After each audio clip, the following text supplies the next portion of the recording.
안녕하십니까, 불자님들. 오늘도 이렇게 인연이 되어 함께할 수 있어서 참으로 감사합니다. 혹시 불자님들 중에서도 자녀와의 관계 때문에 마음 아파하시는 분들이 계시지 않습니까? 아이가 어릴 때는 그렇게 사랑스럽던 우리 자식이 커가면서 점점 말도 안 듣고 부모의 마음을 몰라주는 것 같아서 속상하실 때가 많으실 겁니다. 특히 요즘처럼 세대 차이가 큰 시대에는 더욱 그런 것 같습니다. 부모님들은 자식을 위해서 하는 말인데 아이들은 잔소리라고 생각하고 반항하기 일쑤입니다. 그러다 보니 집안에 말다툼이 끊이지 않고 서로 상처만 주고받는 일들이 반복되곤 합니다. 어떤 부모님은 이렇게 말씀하시더군요. 스님, 우리 아이와는 대화가 안 됩니다. 뭘 말해도 다 반대로만 하려고 하고 조금만 말해도 화부터 내니까 말을 아예 안 하게 되네요. 또 어떤 분은 이런 고민을 털어놓으셨습니다. 처음엔 아이를 위해서 하는 말이었는데 점점 감정이 올라와서 소리를 지르게 되고 나중에는 후회가 되지만 이미 상처는 다 주고 난 뒤더라고요. 이런 경험들 불자님들도 한 번쯤은 해보셨을 겁니다. 자식을 사랑하는 마음은 누구보다 크지만 그 사랑을 제대로 표현하지 못해서 오히려 갈등만 커지는 상황 말입니다. 그런데 오늘은 부처님의 지혜를 통해서 이런 고민들을 근본적으로 해결할 수 있는 방법을 함께 나누어 보려고 합니다. 부처님께서는 2500년 전부터 이미 인간관계의 모든 문제를 꿰뚫어 보시고 그 해답을 우리에게 남겨주셨거든요. 특히 부모와 자녀의 관계에 대해서도 매우 깊이 있는 가르침을 주셨습니다. 오늘 말씀드릴 4가지 방법만 잘 실천하신다면 불자님들께서도 자녀와 다투지 않으면서도 더욱 깊은 신뢰 관계를 만들어 가실 수 있을 것입니다. 첫 번째는 무조건적인 자비의 마음으로 대하는 것이고, 두 번째는 내 기대를 내려놓고 아이 그대로를 받아들이는 것입니다. 세 번째는 말하기 전에 듣기를 먼저 하는 것이며, 네 번째는 인내와 지혜로 기다릴 줄 아는 것입니다. 이 4가지 방법들은 모두 부처님의 가르침에서 나온 것들이며 실제로 많은 불자님들이 실천해서 좋은 결과를 보고 계십니다. 그럼 지금부터 하나씩 자세히 살펴보도록 하겠습니다. 첫 번째로, 무조건적인 자비의 마음으로 자녀를 대해야 합니다. 많은 부모님들이 자녀를 사랑한다고 하면서도 실제로는 조건부 사랑을 하는 경우가 많습니다. 공부를 잘할 때는 예뻐하고 말을 안 들을 때는 화를 내는 식으로 말이죠. 하지만 이런 방식은 아이에게 불안감을 주고 결국 반항심만 키우게 됩니다. 법화경에서 부처님께서는 이렇게 말씀하셨습니다. 부모가 자녀를 사랑하는 마음은 마치 어머니가 외아들을 사랑하는 것과 같아야 하느니라. 그 사랑은 어떤 조건에도 흔들리지 않는 것이어야 한다. 이것이 바로 자비의 본질입니다. 자비는 상대가 어떤 모습이든 관계없이 그저 존재 자체를 사랑하고 받아들이는 마음입니다. 실제로 어떤 어머니가 계셨는데 아들이 대학 입시에 실패하자 크게 실망하면서 며칠 동안 아이와 말도 하지 않았다고 합니다. 그러다가 절에 와서 이 법문을 듣고 나서 깨달음을 얻으셨어요. 아, 내가 아이를 조건부로 사랑하고 있었구나. 성적이 좋을 때만 사랑하고 기대에 못 미칠 때는 실망해서 차갑게 대했구나. 그날 집에 돌아가서 아들에게 이렇게 말했습니다. 엄마가 미안해. 내가 어떤 모습이든 엄마는 널 사랑해. 대학에 못 가도 공부를 못해도 엄마의 사랑은 변하지 않는단다. 그러자 그 아들이 눈물을 흘리면서 말했다고 합니다. 엄마, 저도 미안해요. 엄마를 실망시켜드린 것 같아서 괜히 화만 냈는데 이제 마음이 편해져요. 이것이 바로 무조건적 자비의 힘입니다. 조건 없는 사랑을 받은 아이는 더 이상 반항할 이유가 없어집니다. 오히려 부모의 그런 마음을 알게 되면서 스스로 변화하려고 노력하게 됩니다. 그럼 구체적으로 어떻게 실천할 수 있을까요? 먼저, 아이가 실수하거나 잘못했을 때도 너는 소중한 존재야 라는 마음을 잃지 말아야 합니다. 행동은 잘못될 수 있지만 그 아이의 존재 자체는 완벽하다는 믿음을 갖는 것입니다. 부처님께서는 모든 중생에게 불성이 있다고 하셨습니다. 우리 자녀에게도 분명히 부처님과 같은 깨끗한 본성이 있습니다. 다만 아직 어려서 그것이 제대로 발현되지 않을 뿐이죠. 그러니까 아이가 말을 안 들어도 이 아이 속에도 부처님 같은 마음이 있어. 지금은 잠시 가려져 있을 뿐이야 라고 생각해 보세요. 그러면 화가 나는 대신 연민의 마음이 생깁니다. 두 번째 실천 방법은 매일 아침 아이를 보면서 마음속으로 이렇게 발언하는 것입니다. 이 아이가 행복하기를 바랍니다. 이 아이가 건강하기를 바랍니다. 이 아이가 평안하기를 바랍니다. 이렇게 자비심을 먼저 바라고 하루를 시작하면 하루 종일 아이를 대하는 태도가 달라집니다. 작은 실수에도 덜 화가 나고 더 여유로운 마음으로 대할 수 있게 됩니다. 세 번째는 아이를 혼낼 때도 자비심을 잃지 않는 것입니다. 내가 잘못한 건 맞지만 엄마는 널 미워하는 게 아니야. 내가 더 좋은 사람이 되기를 바라는 마음에서 하는 말이야. 라고 분명히 해주는 것입니다. 이렇게 하면 아이도 부모의 진심을 알게 되고 반항하기보다는 자신을 돌아보게 됩니다. 어떤 아버지는 이런 이야기를 해주셨어요. 아들이 거짓말을 했을 때 예전 같으면 크게 화를 냈을 텐데 이번에는 먼저 마음속으로 자비심을 바라고 나서 조용히 이야기했다고 합니다.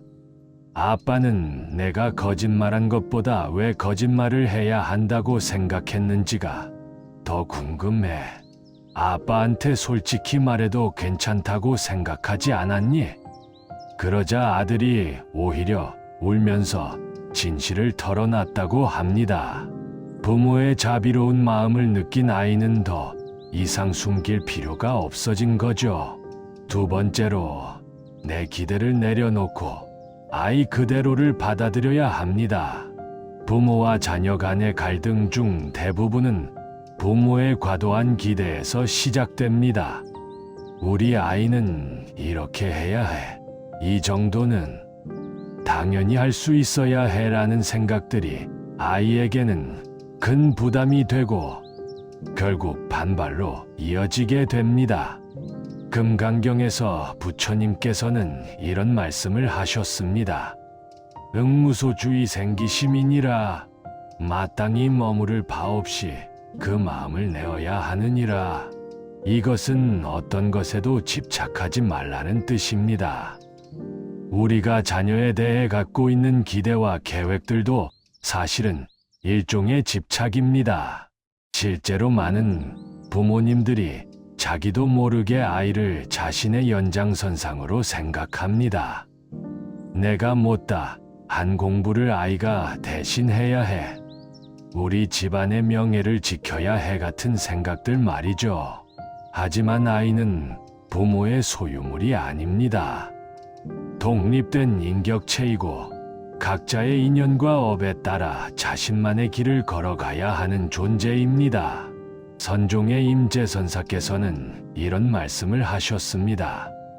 주처작주 입처계진 머무는 곳에서 주인이 되고 이르는 곳마다 모두 참이다. 이것은 각자가 자기 자리에서 최선을 다하면 그것이 바로 부처라는 뜻입니다. 우리 자녀도 마찬가지입니다. 부모가 원하는 모습이 아니라 그 아이 본연의 모습으로 살아가는 것이 가장 자연스럽고 아름다운 일입니다. 한 어머니가 이런 고민을 털어놓으셨습니다. 딸이 의사가 되기를 바랐는데 아이는 미술에만 관심이 있어서 갈등이 심했다고 합니다. 매일 공부해라. 그림은 취미로만 해라라고 하니까 딸은 점점 더 반항적이 되었고 급기야 집을 나가겠다고까지 했답니다. 그런데 법문을 듣고 나서 생각을 바꾸셨어요.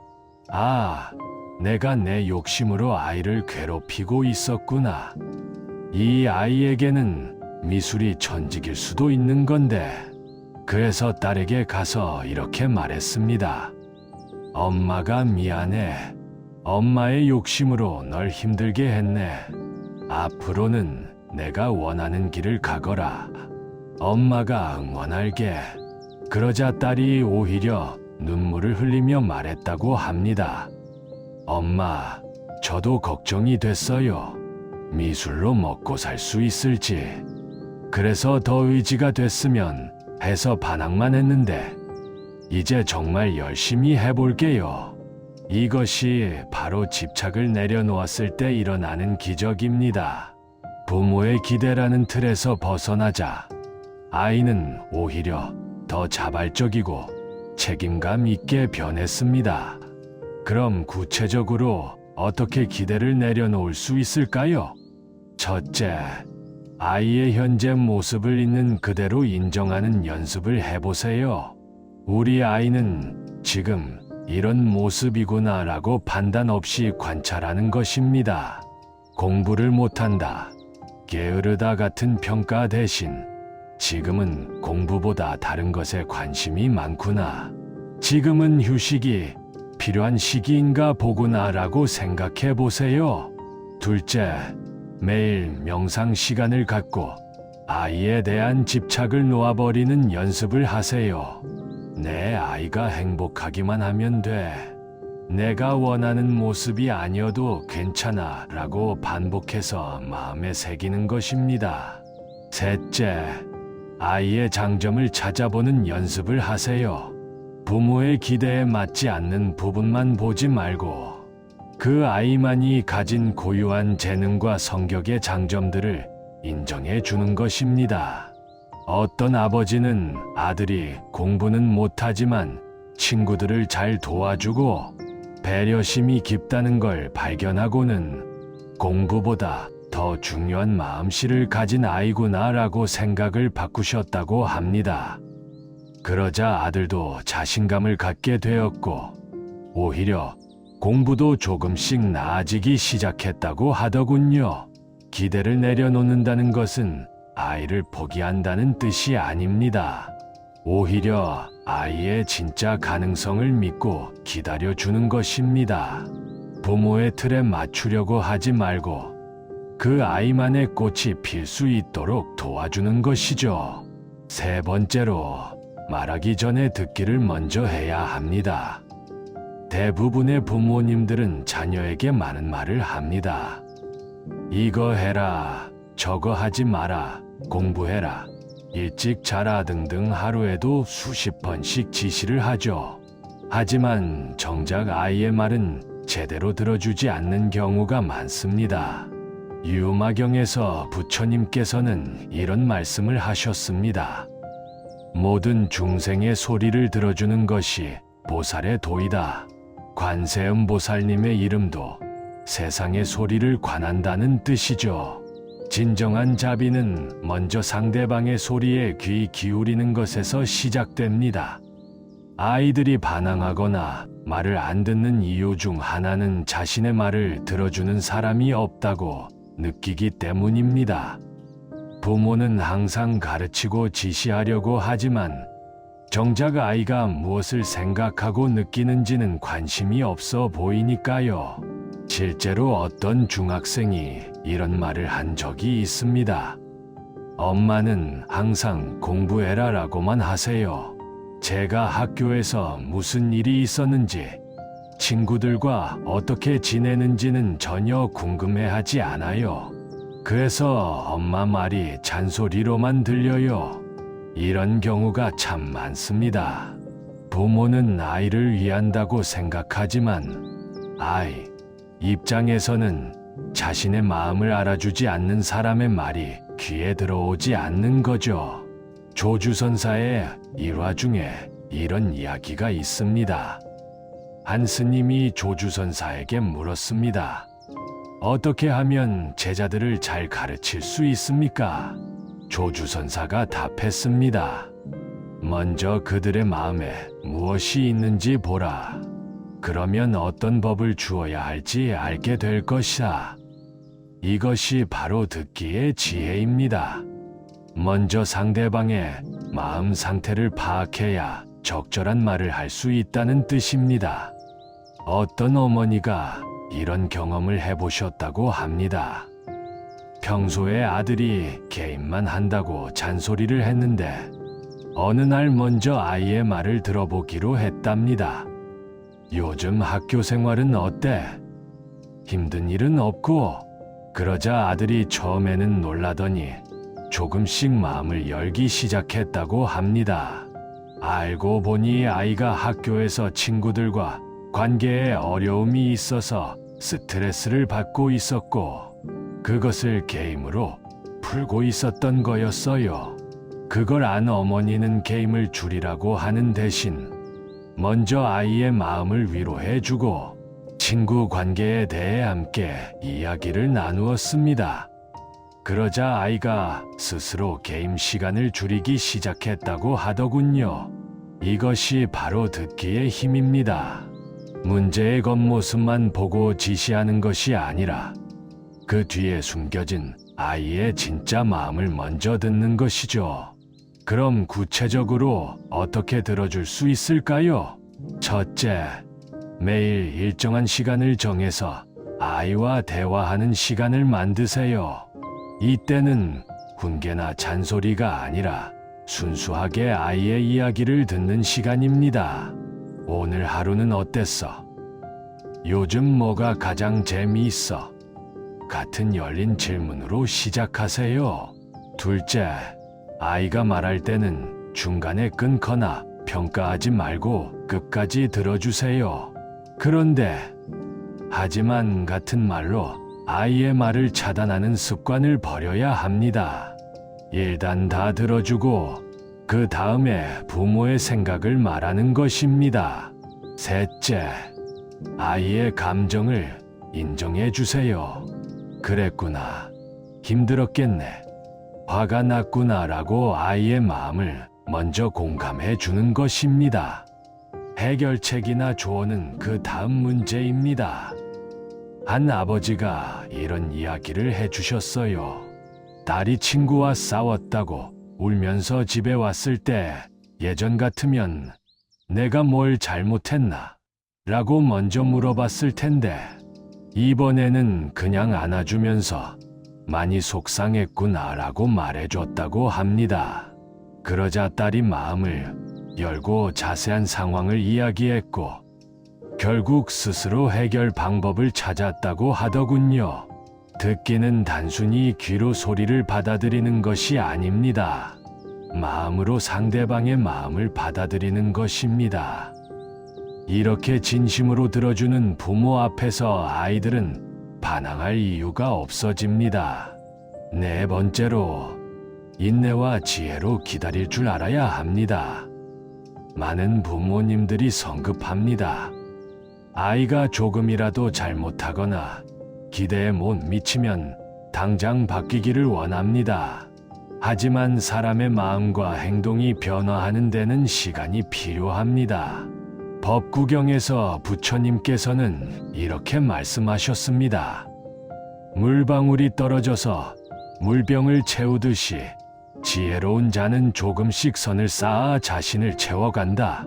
이것은 모든 변화와 성장이 점진적으로 이루어진다는 뜻입니다.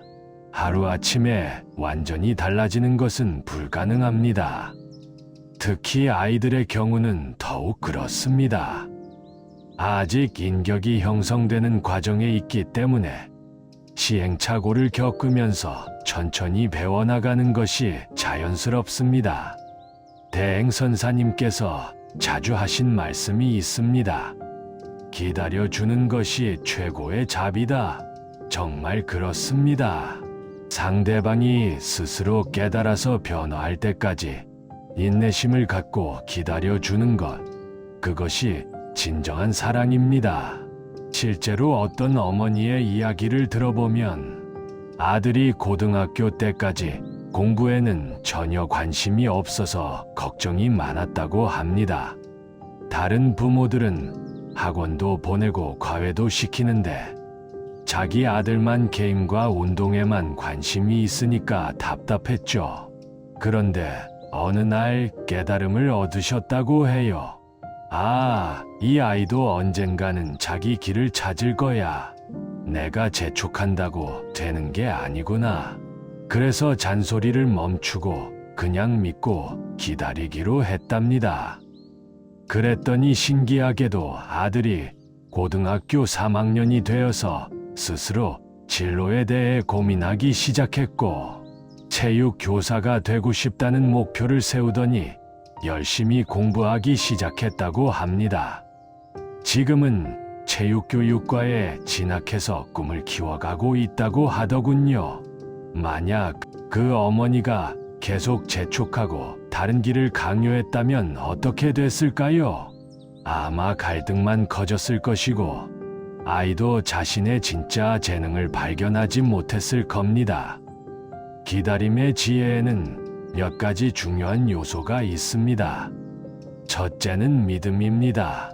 아이 안에도 분명히 부처님과 같은 지혜가 있다는 믿음, 언젠가는 스스로 옳은 길을 찾을 것이라는 믿음이 있어야 합니다. 이런 믿음이 없으면 기다리는 것이 아니라 그냥 포기하는 것이 되어버립니다. 둘째는 지혜입니다. 무작정 기다리는 것이 아니라 언제 어떻게 도움을 줘야 하는지 아는 지혜가 필요합니다. 아이가 정말 도움이 필요할 때는 적극적으로 도와주되 스스로 할 수 있는 일은 간섭하지 않는 분별력 말이죠. 셋째는 인내입니다. 때로는 아이가 실수하고 넘어지는 모습을 봐야 할 때도 있습니다. 그때마다 마음은 아프겠지만 그것도 아이의 성장 과정이라고 받아들이는 인내심이 필요합니다. 어떤 아버지가 이런 경험을 이야기해 주셨어요. 아들이 대학생이 되어서도 알바를 전전하며 방황을 했는데 주변에서는 그냥 집에서 시켜서라도 취업을 하게 해라라고 조언했답니다. 하지만 그 아버지는 묵묵히 기다리기로 했어요. 2년 정도 지나니까 아들이 스스로 깨닫더라며. 아빠, 이제 진짜 취업 준비를 하겠어요. 그동안 방황하면서 제가 정말 하고 싶은 일이 뭔지 알게 됐어요. 라고 말했다고 합니다. 지금은 자기가 좋아하는 분야에서 열심히 일하고 있다고 하더군요. 이런 기다림은 쉽지 않습니다. 특히 다른 집 아이들과 비교할 때면 더욱 조급해지죠. 하지만 각자의 인연과 시간이 다르다는 것을 받아들여야 합니다. 연꽃도 진흙 속에서 오랫동안 기다렸다가 때가 되면 아름다운 꽃을 피우지 않습니까? 우리 아이들도 마찬가지입니다. 지금은 비록 진흙 속에 있는 것처럼 보여도 때가 되면 분명히 아름다운 꽃을 피울 것입니다. 그러니까 너무 조급해하지 마시고 인내와 지혜로 아이의 성장을 믿고 기다려 주시기 바랍니다. 지금까지 자녀와 싸우지 않는 부모가 되는 4가지 방법에 대해 말씀드렸습니다. 첫째, 무조건적인 자비의 마음으로 아이를 대하는 것. 둘째, 내 기대를 내려놓고 아이 그대로를 받아들이는 것. 셋째, 말하기 전에 듣기를 먼저 하는 것. 넷째, 인내와 지혜로 기다릴 줄 아는 것이었습니다. 이 네 가지는 모두 부처님의 가르침에서 나온 것들입니다. 2500년 전 부처님께서 우리에게 남겨주신 지혜이지만 지금도 여전히 유효한 진리입니다. 많은 불자님들이 이런 방법들을 실천해서 자녀와의 관계가 놀랍게 좋아지는 경험을 하고 계십니다. 물론 하루아침에 모든 것이 바뀌지는 않을 것입니다. 하지만 꾸준히 실천하다 보면 분명히 변화를 느끼실 수 있을 것입니다. 무엇보다 중요한 것은 부모님 스스로의 마음가짐입니다. 자녀를 바꾸려고 하기 전에 먼저 자신의 마음을 바꾸는 것이 선행되어야 합니다. 부모의 마음이 자비롭고 평화로우면 그 에너지가 아이에게도 전달됩니다. 오늘 이 법문이 불자님들의 가정에 평화를 가져다주는 계기가 되기를 바랍니다. 앞으로도 부처님의 지혜를 실천하시며 자녀와 더욱 깊고 아름다운 관계를 만들어 가시기를 발원합니다. 이 법문이 도움이 되셨다면 좋아요 버튼을 눌러주시고 댓글로 여러분의 경험도 나누어 주세요. 다른 불자님들에게도 큰 도움이 될 것입니다. 모든 불자님들과 그 가족들이 부처님의 자비로운 가피 속에서 평안하고 행복하기를 간절히 기원합니다. 나무 아미타불 관세음보살